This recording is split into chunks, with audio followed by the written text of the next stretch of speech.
So where's your husband? And people have pressured you into like the house, the marriage, the kids. It's not that old. Calm down, girl. You don't have to own a home by the time you're 30. So the shackles that held you back in your 20s, they're not around no more.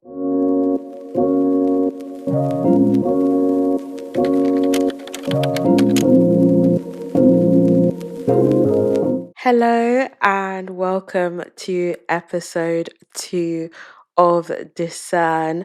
I'm so excited to be filming today's episode and to be having this conversation. As you may know, this season of the podcast is called Everything I Need to Know, because truly these are the conversations that I've needed for my own growth. And this topic is very on topic for me. I think at every opportunity I could have mentioned since starting this podcast, I have referenced the fact that I am 30 years old. And I keep talking about it because for me, it was such a big, pivotal moment. And therefore, today's episode is called The Pressure to Have It All Figured Out by 30. And I have just felt this immense pressure even before I turned 30, to be honest, like throughout my life to achieve certain things by certain ages, but particularly a few months before my 29th birthday, I started panicking, like fretting about everything that 30 could hold, and the fact that my 20s were coming to an end petrified me. So I spent the last year of my 20s worried that it was the last year of my 20s. Um, and I think some of us may be able to relate to that struggle, even if you're not a similar age to me. Just the fear that comes with transition or wanting to achieve things or hit certain milestones by particular ages or decades. So that's what we'll be talking about in today's episode. But before we get into the nitty gritty, today's candle. So, what am I burning? Today's candle is cashmere and patchouli. If I've said that wrong, mind your business. But it's from DW Home. Essentially, I got it from Home Sense, TK Maxx. If you're a candle girly, you know, if you know, you know. Um, do the best candles, very potent smells, aesthetically pleasing jars, nice and affordable. Love them down. So yeah, that's where this candle is from, and I think it just matches the vibe, particularly aesthetically today. The whole mirrored glass thing, it suits my whole grey silver energy today. So we like the chrome feeling. So that's what I'm burning today. Now, let's get into the seriousness of today's episode. So, as I said, I've recently, 7 months ago, turned 30, and I felt an enormous amount of pressure when I was turning 29 about going into my 30s. I was asking myself questions like, what have I done? What have I achieved in my 20s? Like, surely I should have done more. Am I happy? Am I the woman I thought I'd be at this age? Am I proud of myself? Am I a real adult now? Because for me, the goalpost kept on moving. I thought, yeah, when I'm 18, I'm an adult. As you grow older, no. When I'm 21, yeah, I'm an adult. As you grow older, you're like, no. When I'm 25, like, yeah, I'm an adult. And then 30, like you can't push it anymore. There's no excuses. You are grown now. But some people might be thinking, like, why were you so pressed about turning 30? Like, what's the rush? Like, you still have life ahead of you, no? And you're absolutely right. I still do had life ahead of me. But I think one of the reasons I felt this way is that subconsciously, I had believed or internalized the belief that my 20s were going to be my best years yet. And that scared me, that the life I've just lived is as good as it's going to get, and it's all downhill from here. Like, is that not a scary thought? So, in true millennial fashion, I tried to understand why I have this belief. So, I Googled, why do people think their 20s are their best years yet? So, I've got something I'm going to share with you. So, people think that their 20s are their best years yet because of the freedom and exploration. Many people are breaking away from parental control in their 20s. It offers opportunities for self discovery, career exploration, and pursuing personal interests. Fair enough. Lower stress levels. So, compared to later decades, you have less financial pressure and less familial responsibilities. Um, Again, some people in their 20s do have these kind of responsibilities, but the general consensus is you have less. um, you have health and vitality. Many people experience peak health and physical fitness during their 20s, which enhances their overall sense of well being. Then we have career building. You're kind of making that transition from education to employment. You're earning money. You have a period of kind of developing your career and gaining experience. You then have social opportunities in your 20s. You build and maintain friendships. You potentially find a romantic partner in your 20s. And then lastly, 20s as a time of self discovery. Many people get to know themselves a bit better in their 20s, and they get to explore different aspects of themselves, leading to greater understanding of values, interests, and aspirations. And that is all Gucci. However, this is what all of those things look like for me in reality in my 20s. Yes, I gained more independence and freedom from parental control in my 20s, but as a first generation, firstborn Nigerian daughter, that was not without struggle. Like, I had to fuss and fight in order to be received as an adult and be respected and as an adult, to make my own decisions and have any sense of real freedom. Yes, I technically had less financial responsibility, I would say, in my early and mid 20s than I do now as a 30-year-old. However, it came with additional pressures that you could say I placed on myself. For example, I desperately wanted to be a homeowner in my 20s. Only God knows why, looking back, but I did. And so I was therefore saving, and I was stressing about finances and saving while still trying to do all the things a 20 something year old would want to do. So I still wanted to splurge, I still wanted to go on holidays, I still wanted to go out. Um, I wanted to save and buy a house. So that came with its own stress and sacrifices. But I also moved out at a point during my 20s. So I was paying rent and paying bills, but also trying to save to buy this house. So that came with its own pressures. While they weren't official responsibilities, I still had financial stress. And being in your early to mid 20s, well, some people's salaries are high. My salary was not high.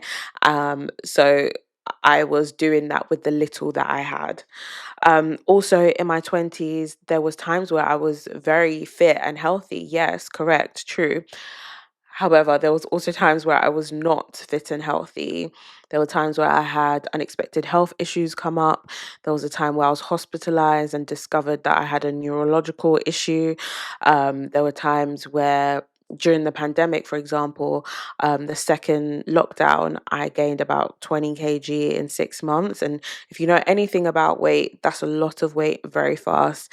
And I assure you, I wasn't underweight beforehand. So it was not a positive thing for me. So that affected me both physically and mentally. But yes, there were times in my 20s when my mental health was in the gutter, in the bin, in tatters. I struggled with insecurities or even just believing in myself as a 20 something year old. Um, and as I mentioned earlier, I wasn't earning a lot in my 20s, and getting my salary up or navigating the complexities of corporate culture is something that I was not ready for. Like, that place will chew you up and spit you out. I was often in environments or workplaces that I did not feel comfortable or happy.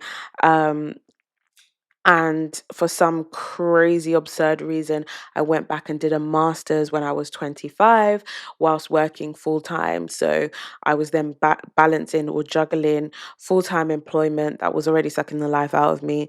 And then I added a degree on top of it. Um, for me, yes, I am one of those people that found my husband in my 20s. Sorry, slight break. You might be wondering if you're watching that the light and the angle has changed. I'm so sorry, I had a memory issue. I'm back a few hours later. So yeah, apologies, still getting used to this whole podcast thing.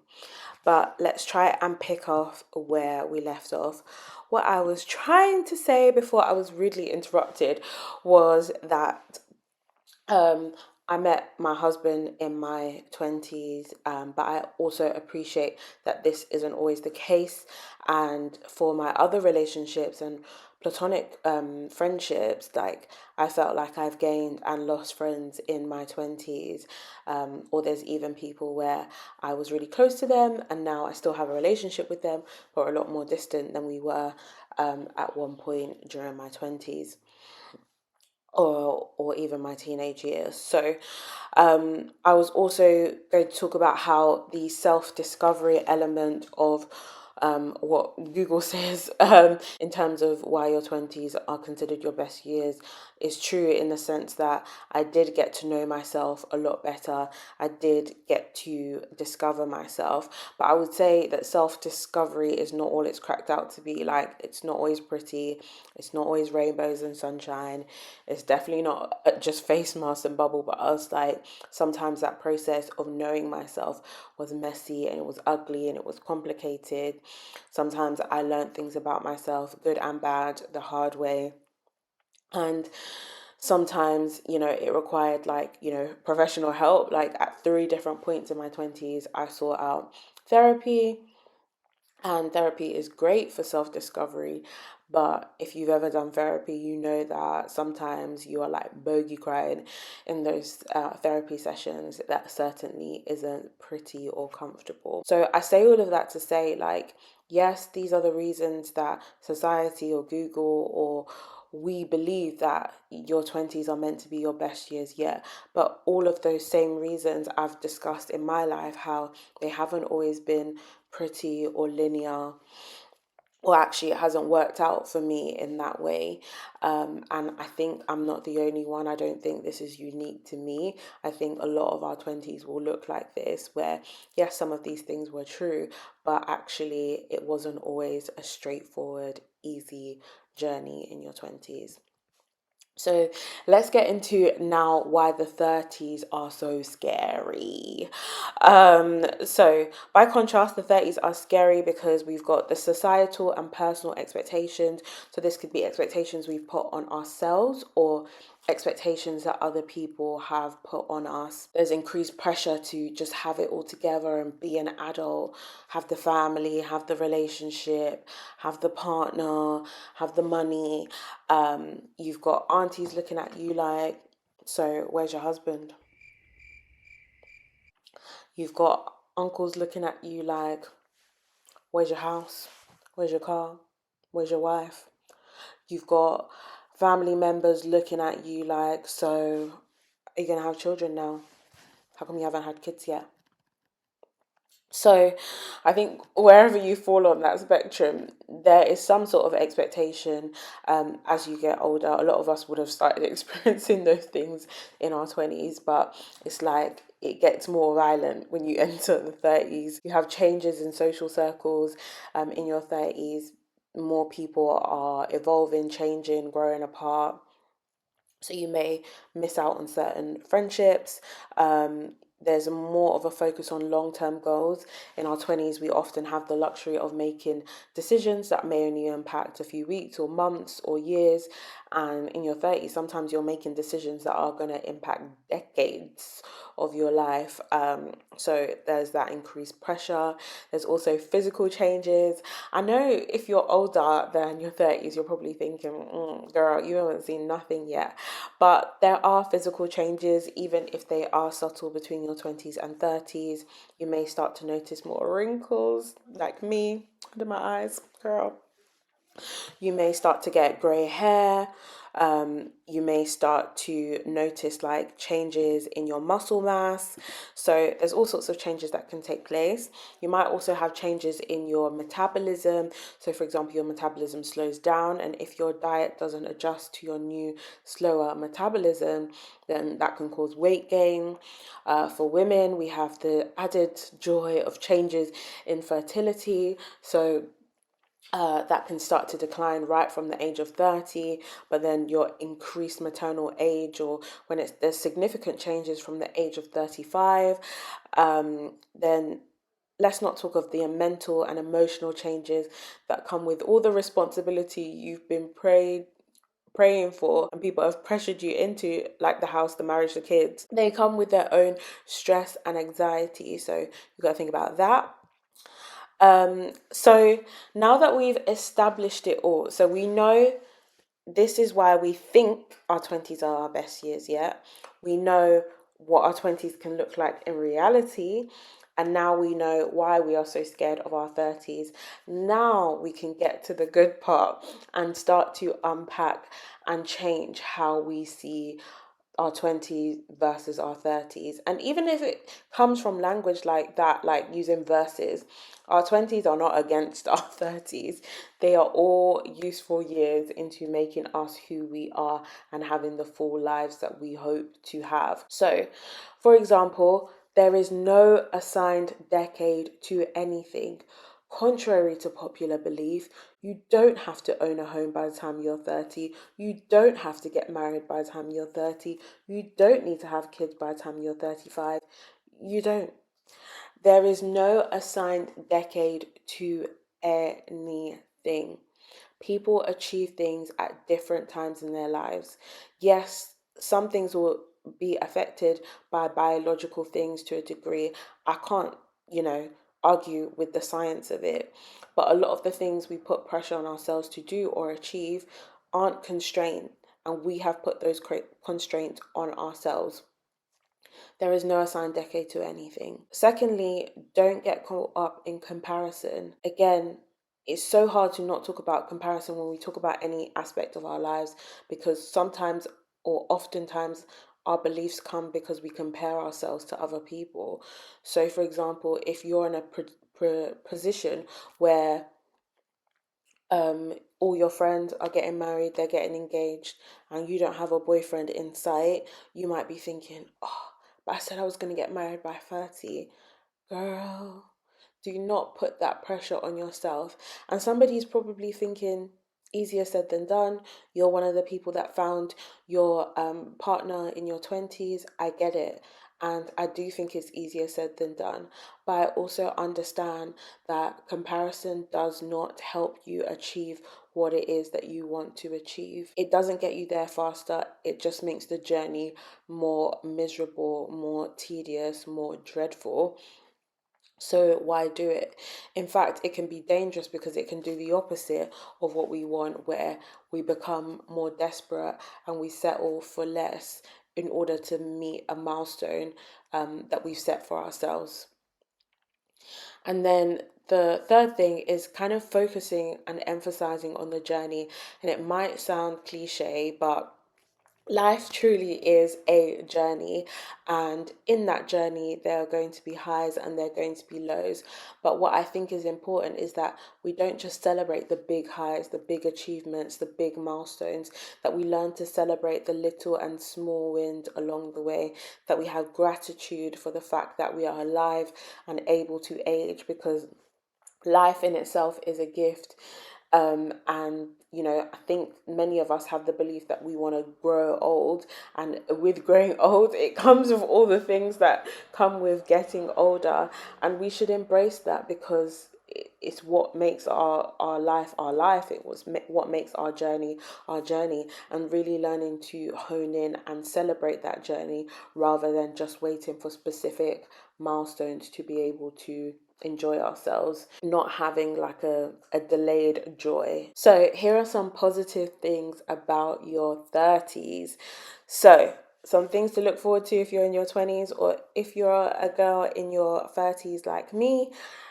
These are things we can start to embrace.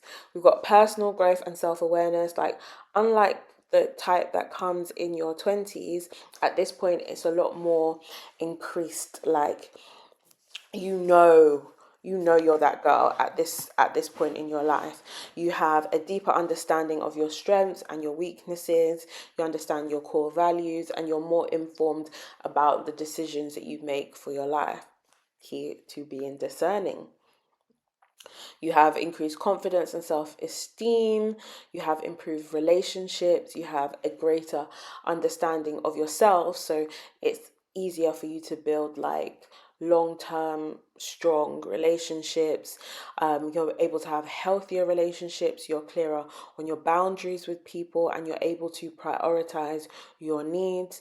You have career and financial stability. So you've progressed in your career, you gain more experience, you are getting promoted, you have more fulfilling roles, and that comes with increased financial security, and the ability to start building your financial future in your 30s, your health and well-being. You have improved health awareness, so people often become more attuned to their physical needs in their 30s, and it means that they can take more preventative measures when it comes to health, as well, and then an increased resilience. So your 30s can be a time of greater resilience, where people have learned to navigate challenges and setbacks in life. So the shackles that held you back in your 20s, they're not around no more.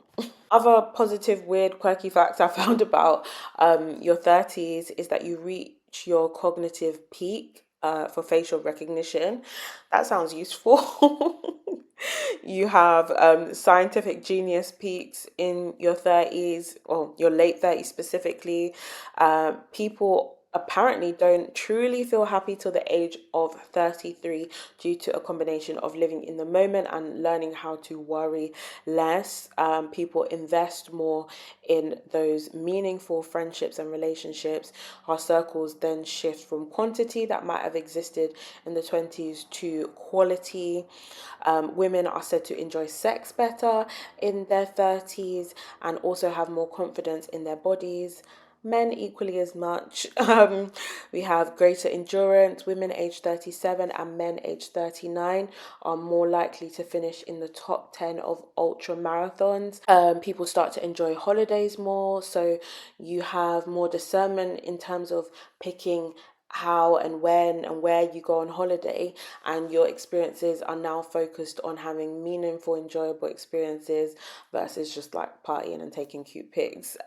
In your 30s as well, you are, well, we know that the typical first-time buyer in the UK is likely to be in their 30s, or the average first-time buyer in the UK is in their 30s.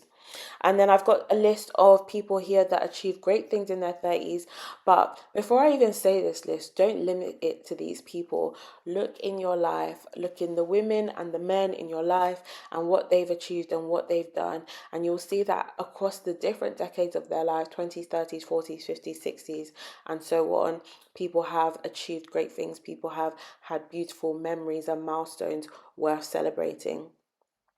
But specifically for the 30s, J.K. Rowling became a global sensation with her Harry Potter books in her 30s. Jack Ma founded Alibaba at 35 after struggling to get jobs all throughout his 20s. Reid Hoffman founded LinkedIn at the age of 35. Now I kind of want to get into what the key things I really want us to take away from today's conversation. Like, it's all fun and games, like 20s this, 30s this, but I do think the psychology behind it is that we are too focused on what is behind instead of what is ahead. So my first point is to look ahead and not behind. What is in front of you and what is ahead of you in your life is so much better than what has gone. Philippians 3:13-14 states, "Brothers, I do not consider myself to have taken hold of it yet, but one thing I do, forgetting what lies behind and reaching out for what lies ahead, I press on toward the goal to win the prize for which God has called me in Jesus Christ." I think this verse highlights the significance of not looking behind and looking at what is ahead, to not get bogged down dwelling on past accomplishment or even past failures, and instead pressing forward to the goals that God has set for us before us. It encourages a mindset of continuous growth, continuous development, and striving for something that's greater. And I do think that what is greater is ahead and not behind. Isaiah 43:18-20 similarly emphasizes God's new and surprising interventions in the lives of his people. So in that scripture, we see that they're saying, forget the former things, do not dwell on the past. See, I am doing a new thing. Do you not perceive it? I am making a way in the wilderness and streams in the wasteland. I think, again, this verse is instructing us to forget about the past and look to the new things God is doing. If you're so focused on the past, you'll miss the blessings, you'll miss the beauty that's ahead of you. You'll miss the fact that what's ahead of you is even better than what you think that was good behind you. God can take you out of seemingly impossible situations. He has promised to create a way even in the wilderness, even in the desert. So if you feel like you're looking ahead and it's bleak, all you see is old age and wrinkles and painful joints, this is your reminder that yes, aging will bring its things, but the beauty of your life, there is so much more to come. And I don't even say this to be patronizing, because I appreciate we're talking about our 30s here. It's not that old. Calm down, girl. But these are real worries that people have, that is this it for me? Is this the best I'm going to be? Is this the best I'm going to look? Because I'm no longer a 21-year-old. Don't let society lie to you. You have beauty to come, both in the physical, but also in what lies ahead in terms of milestones and enjoying things that happen in your life. Secondly, every year has the ability to be the best year of your life. Whether you're 50, 60, 70, I don't care. I truly believe every year you are living and breathing has the ability to be the best year of your life. Yes, again, I cannot fight the aging process and the fact that the body will change. It will. But are you going to get caught up in focusing on time that has passed, decades that have gone, and things that you can never get back? Or are you going to strive for what's ahead and what you can experience in the future? I watched this YouTube video recently, and it was seemingly small. I don't even think she recognized how inspiring what she was saying was, but I guess it was very relevant to me. She was talking about wanting to be in the best shape of her life, going into her 30s, and by her 30th birthday, she indeed was not in the best shape of her life. And she looked great and amazing now, and she's 32, and she was talking about how now at 32 she can say, I'm in the best shape of my life. But she had set that goal to be for 30, but recognizing her life did not stop there. And similarly, whatever age you are, your life does not stop here. As long as there's breath in your lungs, you have the ability to make things happen. Some people will reach their peak physical fitness in their 20s, their teenage years. Some people will reach it in their 30s, 40s, 50s. Some people will reach their peak physical fitness after they've given birth to a child. Some people will meet their life partners in their 40s and 50s, and some people will meet their life partners in their 20s. I think it's about how we navigate what we want to achieve going forward, and knowing that no set decade, no set year is the end of our lifeline. And the final thing is that you are blooming and not behind. When I was turning 30, I just kept on thinking of flowers and blossoming and blooming and all the things. And to be in bloom is flowering or blossoming. Another description or definition says glowing as with youthful vigor and freshness. And I love that, because as people blossom, or if you say to someone you're blossoming or blooming, you think you're becoming more attractive, you're becoming more successful, you're becoming more confident. If you say a relationship is blossoming or blooming, you think, oh, that relationship is thriving, it's doing well, the relationship is becoming stronger or it's developing. And that's how I want us to see us getting older. As we get older, we're more attractive, we're more successful, we're getting stronger, we're developing. And I believe that the most beautiful years of our lives, the most beautiful memories are ahead of us. There are people that we will meet in the future that we will love, from a romantic perspective, from a familial perspective, from a friendship perspective. There is still so much beauty in what we have yet to experience, and I really want to hone in on that and us looking forward to what's coming ahead. It is terrifying to think that every good thing or the best things that will ever happen to you have already happened, and for the rest of your life you just need to sit on those memories and only take those memories with you as the only good thing in your life. No, that is not true.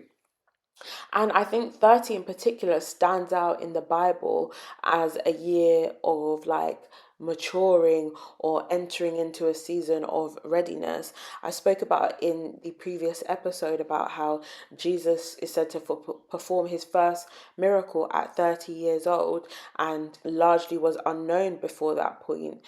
Similarly, Joseph as well was brought in to the palace to serve Pharaoh as the king of Egypt at 30 years old. So it doesn't end here. The 30s are going to be great. Well, my 30s are going to be great. And I'm actually really looking forward to what's ahead. 30-year-old me has started this podcast, and 30-year-old me will have so many amazing things happen to her in this decade and beyond. So while I was terrified to turn 30, I think I'm at a point where I'm choosing to embrace it. I'm choosing to laugh at the things that show that I'm aging, when my back hurts or my knee hurts a little bit easier than it used to, but also trying to take care of myself physically as best as I can, so that I keep myself strong and in good physical fitness, but also with a good, healthy mind. So I have some final words of encouragement as we start to wrap up today's episode. You know, there's so much pressure to have it all together by 30. The job, the relationship, the finances, the picture perfect life. But honestly, that oftentimes isn't the case. Your 20s aren't always your best years. They're usually your becoming years, the messy years. The years where you figure things out, you make mistakes, you learn lessons, but you plant seeds of what's to come. In your 30s, that's when some of those seeds start to bloom. There becomes this kind of quiet confidence where you know yourself better, a calmness that you have within you that says, I might not have it all figured out. I might not have everything I want and need, but I know who I am, and I know what I value, and I know what I want. There's no assigned decade for success or purpose or love. You're not behind. It simply isn't a race. And every single year has the potential to be your best year yet, because you keep growing and you keep evolving. And listen, your 30s have that different sort of energy, that talk to me 30 energy, that talk to me nicely energy. You walk a little taller, your boundaries are clearer, your peace gets more expensive, and you move with that quiet confidence again. You're able to say, you can't small girl me, I'm a grown woman. So as you step into this next chapter, whether you're in your 20s, 30s, 40s, or whatever, give yourself grace for what's unfolding and gratitude for how far you've come. Yes, my 20s might not have been everything I wanted them to be, but I'm so grateful for everything that they taught me. I hope this decade or this next chapter for you brings you discernment. I hope it brings calm strength and the courage to keep choosing with what aligns with you. Because my 30s aren't the finish line. Your 30s aren't the finish line. They're just a beautiful beginning. A decade of blooming and becoming who you are truly meant to be. So that wraps up today's episode. But the one thing I wanted to make sure I leave with is one thing I have decided to go into this week. So after all that chat, I think I need to be more careful with how I talk about myself aging. I'm always having a kiki and saying, oh, I can see wrinkles under my eyes and stuff. But I do notice the more I say stuff like that, the more I focus on where I am seeing signs of aging. So to just let go and embrace it, live a little, and realize that I'm still going to get more beautiful. And there are women, particularly black women, that I look up to who are much older than me, and they look amazing. So there's nothing to fear. So thank you again for listening to today's episode. If you're interested in joining us on future conversations, we discuss everything from faith to finances to womanhood, career, you name it, relationships, self-development, self-improvement. We have a conversation for it. Thank you for watching till the end. I hope you stayed for the vibes, but leave empowered to discern better. I'll see you next time. Bye.